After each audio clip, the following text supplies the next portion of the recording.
Louvado seja Deus pela vida de todas vocês, nesse momento tão especial que estamos celebrando a Deus e juntos podemos louvar ao Senhor.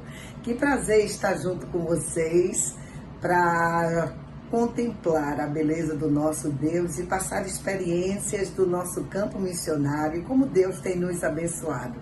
Obrigado, irmã Celeste, pelo privilégio que concede de junto poder celebrar ao Senhor junto com vocês e estar junto, trazendo experiência do nosso campo missionário, nesse momento tão especial com a MCM, aonde celebramos ao Senhor. Que Deus possa continuar abençoando a cada uma de vocês, o nosso abraço, o nosso carinho de todos os missionários que muito amam essa igreja e todos os irmãos e irmãs que estão juntos celebrando nesse momento.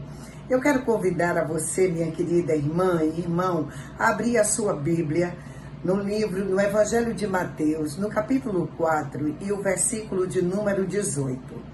Eu vou estar lendo e você pode me acompanhar, que eu vou ler aqui Mateus, capítulo 4, e versículo número 18, e diz assim o texto da palavra do Senhor. E Jesus, andando junto ao mar da Galileia, viu a dois irmãos, Simão, chamado Pedro, e André, os quais lançavam a rede ao mar, porque eram pescadores. E disse-lhes: Vinde após mim, e eu vos farei pescadores de homens. Então, eles, deixando logo as redes, seguiram-no. Todos precisam da graça de Deus. Vamos orar? Louvado, engrandecido seja o teu nome, Senhor. Como é bom estarmos na tua presença. Que nesse momento em que juntos paramos para celebrar o teu nome, que toda honra, toda glória seja para ti. Já ouvimos a tua fala, Senhor, através dos cânticos, das orações, e agora te suplicamos, continua falando-nos através da tua palavra, assim como já nos falou nessa tarde, que o Senhor continue nos falando e que a tua palavra ache nos nossos corações lugar para germinar, para crescer, para florescer. E que toda honra e toda glória seja para o Senhor. Recebe o culto que nós ofertamos a Ti, Senhor. A nossa vida em forma de culto, de gratidão a Ti. Porque o Senhor é bom e tem cuidado de nós. Nós Te agradecemos pelo dom da vida, pelo privilégio de vivermos em família. E abre os nossos olhos, desanuvia os nossos olhos para compreendermos a Tua vontade e fazermos a Tua vontade para a glória do Teu nome. Nós oramos, Pai, agradecidos em nome do Senhor Jesus. Amém. Minha querida irmã, nós estamos vivendo dias difíceis, de lutas, de dificuldade, de tantas adversidades.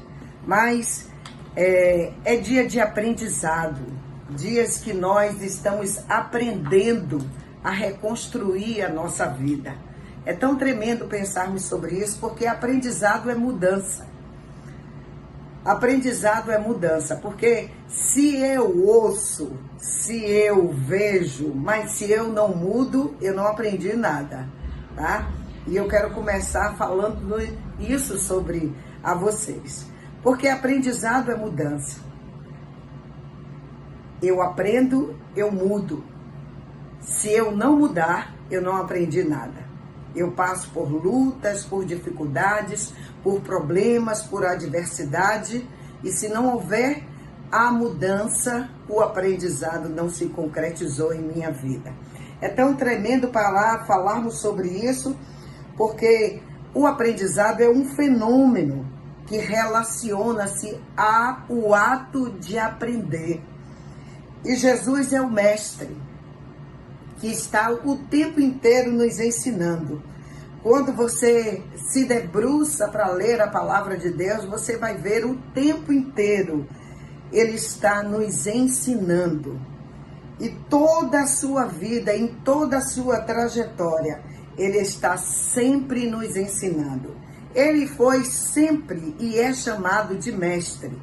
E só é chamado de mestre quando tem um colegiado e segue-se um colegiado junto com ele. É tão interessante porque a revista Ultimato, um tempo atrás, saiu uma matéria falando sobre Jesus como mestre. E eu quero compartilhar com você e olha o que diz. Jesus, o líder amoroso. Jesus, o líder íntegro. Jesus, o líder corajoso. Jesus, o líder fiel. Mateus 26, 39. Jesus, o líder focado em sua missão. Lucas 9, 18 a 22. Ele era o mestre por excelência. Em todos os tempos, ele estava ensinando-nos algo. Quando dormia, quando comia, ele estava ensinando-nos. Na tempestade, quando você vê lá em Mateus capítulo 8, do verso 23 ao verso 27, em meio à tempestade, ele estava ensinando-nos a confiar, que ele está na proa do barco. E no meio das tempestades das nossas vidas, das dificuldades, das adversidades, nós precisamos entender que ele continua na proa do nosso barco, que ele não nos deixou à deriva, ele está conosco em todo o tempo, ele continua conosco. Ao olhar para as coisas mais insignificantes, ele estava a nos ensinar. Ele olhava para o lírio e ensinava-nos. Ele olhava para os pássaros e ensinava-nos. Ele estava sempre ensinando. Olhe para os lírios, olhe para os pássaros. Não ajunta em celeiros. E vosso Pai Celestial o alimenta o tempo inteiro. Por que andais ansiosos pelo que haveis de comer e pelo que haveis de vestir? Se o vosso Pai cuida dos pássaros, não cuidará de você? Como nós precisamos aprender. E o aprendizado é mudança. E isso que Jesus queria que concretizasse na minha vida e na sua vida. Por isso, em todo o tempo, ele estava ensinando. Porque o líder precisa entender sobre isso. E nós precisamos entender sobre isso. Então, não houve, não há e não haverá nenhuma escola que ensine como essa, que foi dos discípulos andar com o Senhor Jesus. Eles estavam na comunhão, no partir do pão, na oração, mas eles não conheciam a Jesus. Durante 3 anos, eles foram chamados pelo Senhor Jesus. Eles foram chamados, largaram tudo, conforme nós lemos aqui no texto. Eles estavam na comunhão, no partir do pão, na oração, mas eles não conheciam Jesus. Não houve, não há e nem haverá seminário, escola, faculdade como essa, que andar 3 anos paulatinamente, lado a lado com o Senhor Jesus, conforme os discípulos andaram. Mas eles não conheciam a Jesus. Eles estavam ali vivendo o aprendizado, mas não conheciam a Jesus. Na comunhão, no partir do pão e na oração. Estavam ali o tempo inteiro, caminhando com o Senhor Jesus. Lembra da multiplicação dos pães? A primeira multiplicação. E Jesus disse, dai-lhe vós de comer. E Filipe disse, Senhor, como vamos dar de comer para essa tão grande multidão? E Jesus pega então o que tinha ali, um garoto com 5 pães e 2 peixinhos. E ora, e manda os 5.000 homens sentar, porque não contou as mulheres e as crianças. E depois multiplica os pães, o peixe, alimenta a multidão. E no final da história sobra-se 12 cestos. 12 cestos, cheio, para cada um dos discípulos carregar. para entender, para eu e você também entendermos que nós somos apenas carregadores de cestos, que o milagre é dele, a honra é dele, a glória é dele, e nós somos apenas os carregadores de cesto. É ele que faz o milagre. Ele que pega a quantidade mínima e faz o milagre, porque é para a glória dele. E alimentou toda a multidão. E sobraram 12 cestos para os discípulos carregar. Para os discípulos entenderem que eles eram apenas meros carregadores de cestos. Mas com todos esses ensinamentos, os discípulos não entenderam, não aprenderam. Eles estavam o tempo inteiro com Jesus na comunhão, no partir do pão, na oração, na ressuscitação de vidas da filha de Jairo, de Lázaro. Mas não compreendiam, não aprenderam.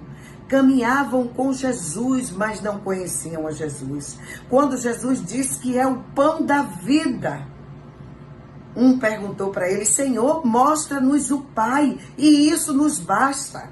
Jesus então disse: eu estou o tempo inteiro com você, e você me pergunta que basta mostrar o Pai? Você não sabe que quem vê a mim, vê o Pai? Eles andavam com Jesus, mas não conheciam Jesus. Quando você lê o Evangelho de Mateus, no capítulo 3, você vai ver então a história de João Batista. Em João, no capítulo 1, versículo 29, João Batista, ao encontrar-se com Jesus, diz: eis o Cordeiro de Deus que tira o pecado do mundo. No Evangelho de Mateus, no capítulo 3, quando João encontra-se com Jesus, ele diz então: eis que vem aquele que não sou digno de amarrar as alparcas dos seus pés. E ao encontrar-se com Jesus, João então diz: Senhor, eu que careço que ser batizado por ti. E Jesus diz: é para que se cumpra a Escritura. E naquele momento crucial, lá está o Jordão, está João, está Jesus.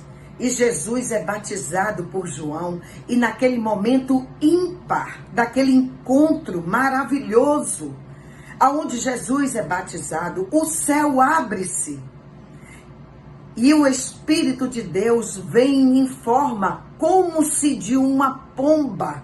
A voz que brada do alto céu dizendo: eis o meu filho amado em quem me comprazo. Que encontro maravilhoso! Ali estava a presença de Deus Pai, Filho e Espírito Santo. João Batista e todos que ali estavam viu então a presença de Deus Pai, Filho e Espírito Santo. Mas João, quando foi preso, encarcerado, quando você lê lá no Evangelho de Mateus, no capítulo 11, você vai ver então que João, atrás das grades, quando foi preso, manda perguntar a Jesus se ele é mesmo o Messias ou se há de vir um outro. E Jesus manda dizer para João: olha, João, os cegos veem, os mudos falam, o evangelho está sendo pregado, os mortos são ressuscitados, e ai daqueles que se escandalizar em mim. Andavam com Jesus, mas não conheciam a Jesus. Estavam na comunhão, no partir do pão, na oração, mas não conheciam a Jesus. Não conheciam a Jesus. E é tão tremendo quando pensamos que no ápice do cristianismo, na crucificação, todos abandonaram o Senhor Jesus. Todos. A gente lembra sempre de Pedro que o negou, mas todos abandonaram a Jesus. Pedro negou, todos fugiram. Tomé disse: eu quero colocar o dedo lá para ver se realmente ele ressuscitou.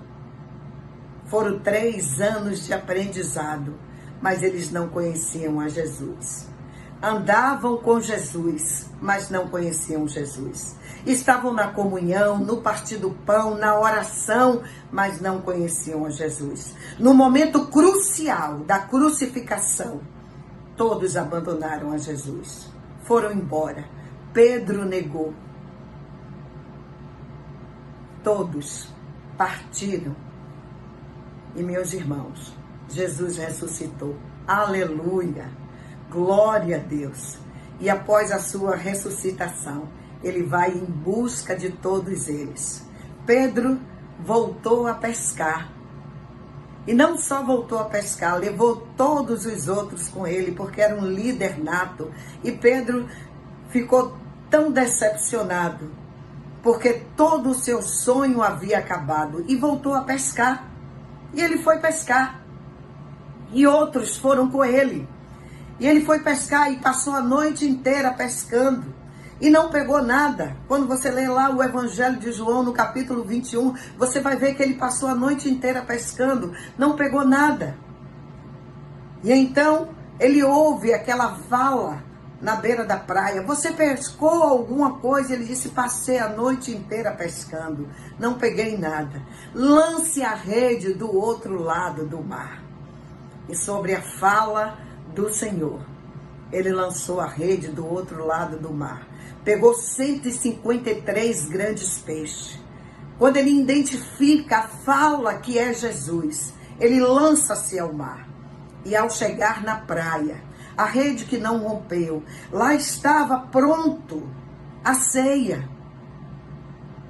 E então, naquele momento crucial, o Senhor Jesus faz a pergunta para Pedro: você me ama, Pedro? Apacenta o meu rebanho. Você me ama, Pedro?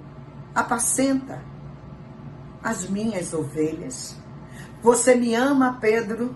Apacenta os meus cordeirinhos. Pedro, quando você de fato se converter, você vai apacentar a minha igreja. Você de fato vai fazer uma grande diferença. E termina o Evangelho de João dizendo assim: há, porém, muitas outras coisas que Jesus fez, que se for contar, não haverá livro que eu poderá escrever. Lembra dos 2 discípulos no caminho de Emaús? Andaram com Jesus, mas não conheceram a Jesus. Minhas irmãs, nós estamos em pleno século 21, vivendo uma pandemia. Já estamos há 16 meses vivendo esse drama. Drama de luto, mais de 500 mil mortos. Nós estamos vivendo uma era de dores, de luta, de dificuldade. O nosso país está em choro e em prantos. O nosso país está vivendo uma grande onda de morte, de luto. Não tem uma família brasileira que não está chorando pelo luto. Quantas famílias estão dizimadas pelo luto? Famílias sua, famílias minha, pessoas que estão chorando, pessoas que estão sofrendo. Mas além de tudo isso, eu quero dizer para você que a minha família e a sua família são famílias que têm Cristo no coração. São pessoas que estão voltando para o lar, voltando para casa. Recentemente, a família de uma grande amiga minha, um pastor amigo nosso, pastor Hamilton, eu estava em São Paulo cuidando da minha filha, que está acometida de câncer, e fazendo um tratamento muito longo. Missionária Joana, com 30 e poucos anos de idade. E durante essa pandemia, o projeto que ela trabalha não parou nenhum dia. São 2.000 refeições todos os dias. Todos os dias, cuidando das pessoas. Quando Priscila, a esposa do pastor Hamilton, mandou uma mensagem para mim dizendo assim: pastor Hamilton voltou para casa. E eu não entendi aquela fala daquela irmã, porque ela quis dizer então que ele partiu para a glória. E eu quero dizer a você, minha irmã, quantas pessoas nossas estão partindo para casa, voltando para casa. Eu quero dizer que nosso povo está de luto. E nós estamos vivendo o luto trancafiado dentro de casa. Mas o povo está com fome. Está com fome, literalmente com fome, com dor. E nós que andamos com Jesus na comunhão, no partir do pão, na oração, estamos vivendo trancafiado dentro de casa, como se nada tivesse acontecendo. Perdoe-me dizer-lhes isso. As pessoas estão chorando, as pessoas estão clamando. A Convenção Batista Baiana traz esse ano o seu tema dizendo: reaja, lute, reaja. E chegou a hora da igreja do Senhor reagir. Nós estamos trabalhando em mais de 20 campos missionários no Projeto Radical. Aonde eu passo, as pessoas estão dizendo: missionário, eu estou com fome. Eu estou com fome. Meus filhos estão com fome. As escolas estão fechadas. As escolas que têm a refeição para complementar, as crianças estão com fome. Na Gamboa, eu não tenho condições mais de dar comida, porque não tenho cesta básica. Então eu estou dando café da manhã. Sábado, ontem, eu estava lá, 6 horas da manhã, debaixo daquela toda chuva, dando café da manhã com 200 pães, porque eu não tenho como dar comida. E nós precisamos pensar que as pessoas estão com fome, estão com sede. As pessoas estão carentes de Deus, carente de carinho. Eu não posso sair de casa pela minha idade, pelos meus problemas, mas eu posso ajudar, eu posso contribuir, eu posso orar, eu posso fazer alguma coisa. Eu não posso esquecer que o mundo está em luto. Eu ando com Jesus na comunhão, no partir do pão, da oração, e eu não posso esquecer da missão que Ele colocou em minhas mãos. Cuidar das pessoas. Esse é um momento de dor, de luto, de pranto. Por onde você passa, as pessoas estão clamando. Talvez você não tenha saído às ruas. Mas durante toda essa pandemia, nós temos trabalhado no bairro da Paz, no Parque São Cristóvão, em Mata Escura, lá na Gamboa, em Massarandupió. Há mais ou menos 15 dias atrás, lá em Subaúma, nós abrimos uma frente missionária. Você sabia que lá em Subaúma não tem uma igreja batista? E nós plantamos uma igreja há 15 dias atrás. Tinha pelo menos 20 pessoas. E nesse momento que plantamos essa igreja, tivemos 3 decisões. Nós precisamos de um som lá. Nós precisamos de pão, de comida, de oração. O povo está clamando. E como nós precisamos orar, como nós precisamos de ajuda. Minha irmã, nós podemos fazer muito mais. Esse é o momento da igreja do Senhor Jesus. Esse é o momento da igreja do Senhor Jesus, com os corações cheios de compaixão, de graça, avançar, procurar todos os projetos missionários e dizer assim: eu posso fazer um pouco mais. Eu posso dar 1 quilo de feijão, 1 quilo de arroz. Eu posso dar 50 pães. Olha, missionários, eu posso ajudar. Não pare. Todas as vezes que você abre o Facebook, você vai ver lá, nós estamos nos despedindo do saudoso pastor fulano de tal, da missionária fulana de tal. São homens e mulheres que estão à frente e que estão trabalhando, porque está vendo a necessidade do povo e não podemos parar. Não podemos parar, minha irmã. E eu não estou pedindo para que você vá.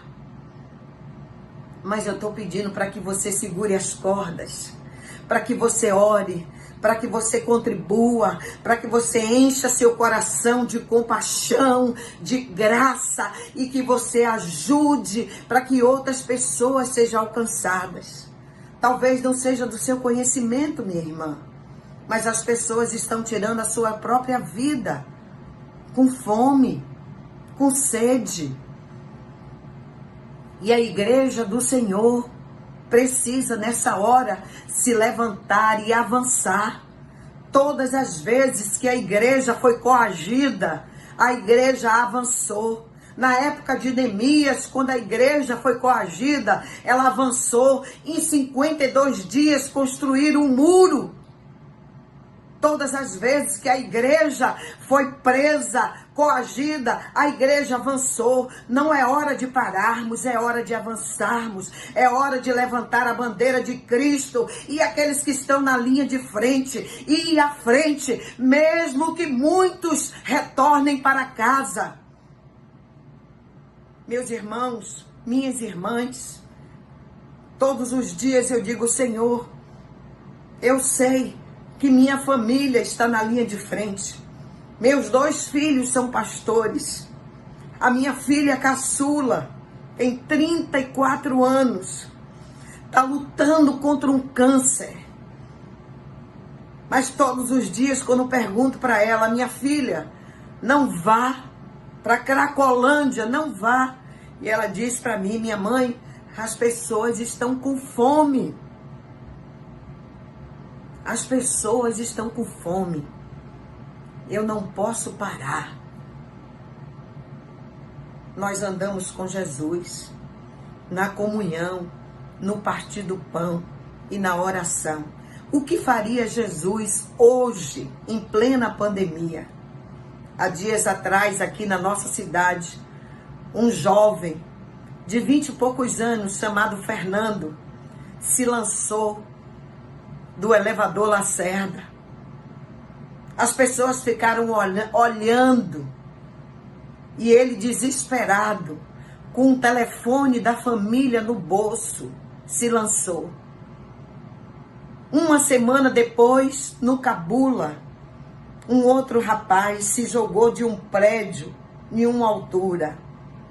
15 dias depois, aqui do viaduto onde eu moro, na Luiz Eduardo, de manhã uma pessoa e de tarde uma outra moça.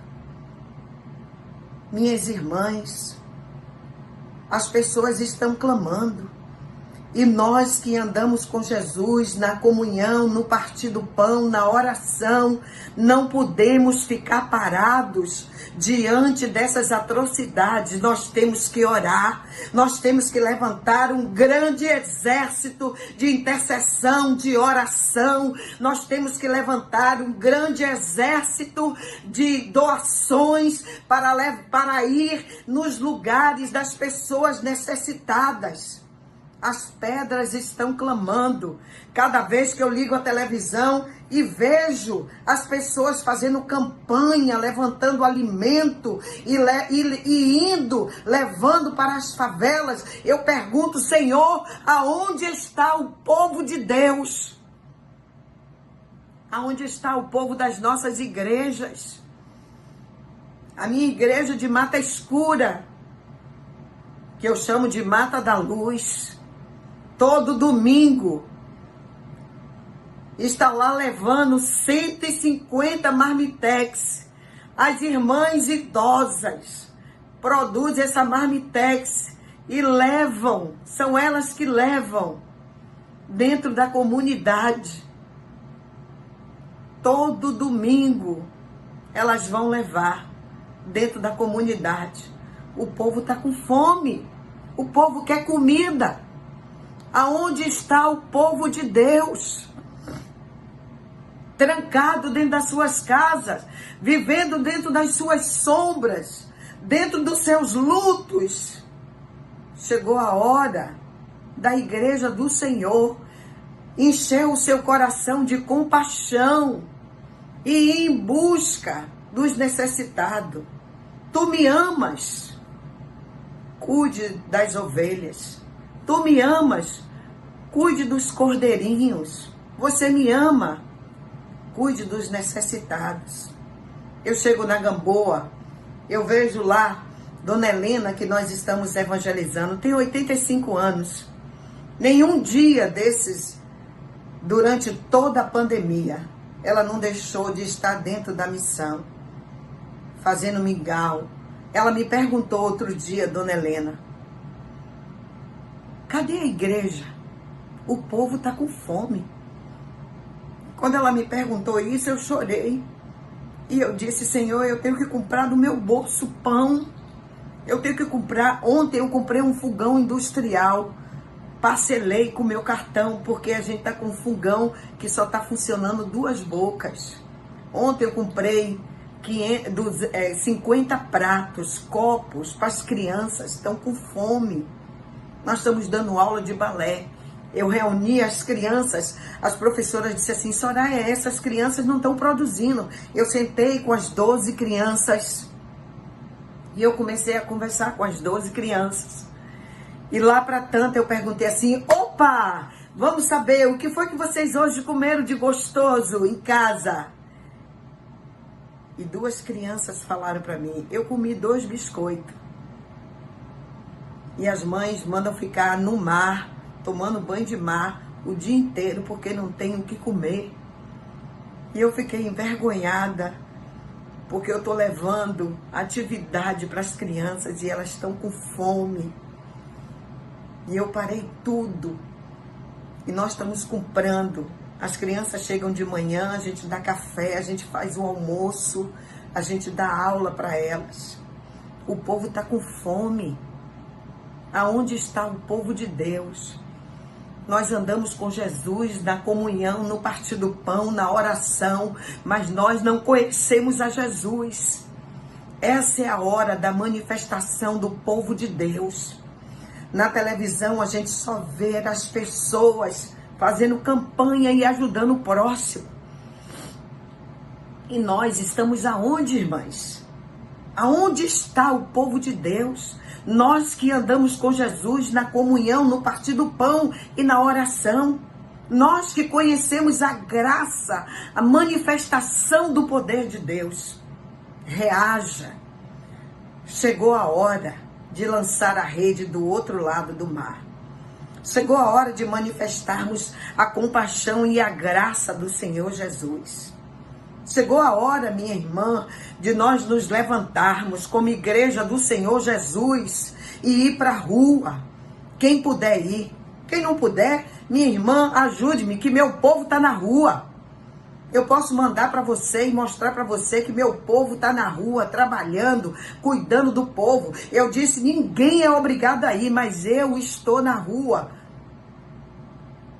Eu quero cuidar daqueles que estão necessitados. Deus me chamou para isso. Não importa que você não pode ir, mas você pode orar. Não importa que você não pode ir, mas você pode ajudar. Não importa que você não possa ajudar, mas você pode segurar as cordas orando. Hoje é dia de lançar a rede do outro lado do mar. Hoje é dia de refletir, porque aprendizado é mudança. Se a pandemia nos ensinou nada, uma coisa nós precisamos aprender: compaixão e graça.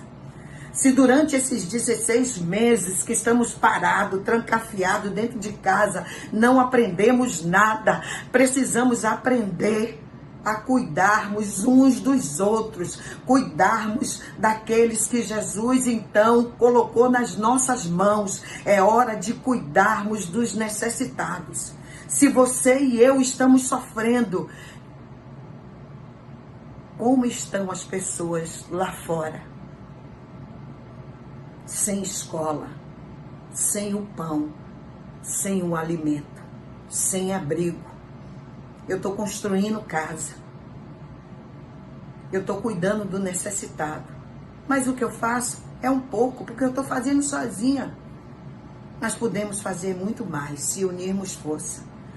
Porque Ele nos chamou pelo nosso nome para cuidarmos de vida com um coração cheio de graça e compaixão. Por isso hoje, minha irmã, Nós precisamos andar com Jesus na comunhão, no partir do pão, na oração.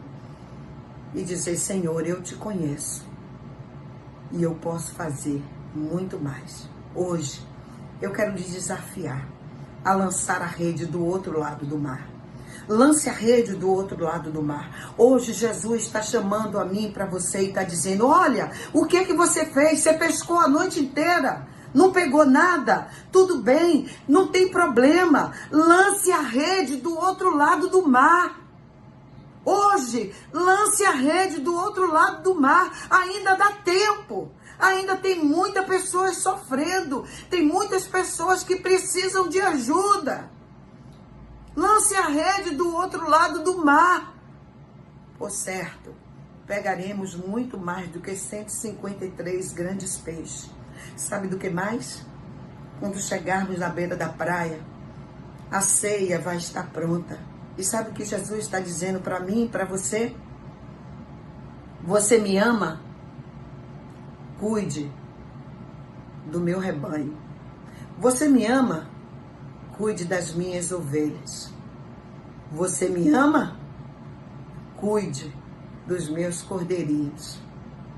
Você me ama?